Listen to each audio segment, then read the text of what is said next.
গাজীপুরের শফিপুরে বেলুন উড়িয়ে নবনির্মিত ওয়ামী কমপ্লেক্স ভবনের আনুষ্ঠানিক উদ্বোধন করেন ভূমি এবং বেসামরিক বিমান পরিবহন ও পর্যটন উপদেষ্টা AFM হাসান আরিফ।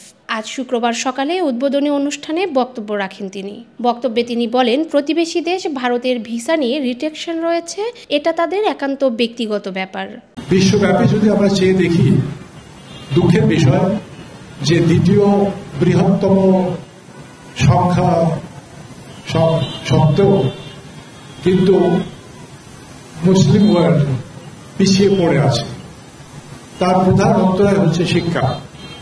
আজকে যদি বিশ্বব্যাপী প্রায় 60টি মতো মুসলিম দেশ আছে, আপনি শিক্ষার ক্ষেত্রে তাদের অবদান এবং শিক্ষার ক্ষেত্রে তাদের অবস্থান দেখেন, তো দেখবেন বহু ছোট ছোট দেশ আছে তাদের চেয়েও সামগ্রিকভাবে পিছিয়ে পড়ে আছে। আমাদের সার্ক কান্ট্রির মধ্যেও যদি আমরা দেখি যে বাংলাদেশ খুব একটা বেশি এগিয়ে নেই, যদি আমরা দৃঢ় পদক্ষেপ নিয়ে চলেছি শিক্ষার ক্ষেত্রে। সুতরাং শিক্ষার ক্ষেত্রে ওয়ামির এই অবদান নিঃসন্দেহে অত্যন্ত আনন্দের বিষয় এবং গর্বের বিষয়।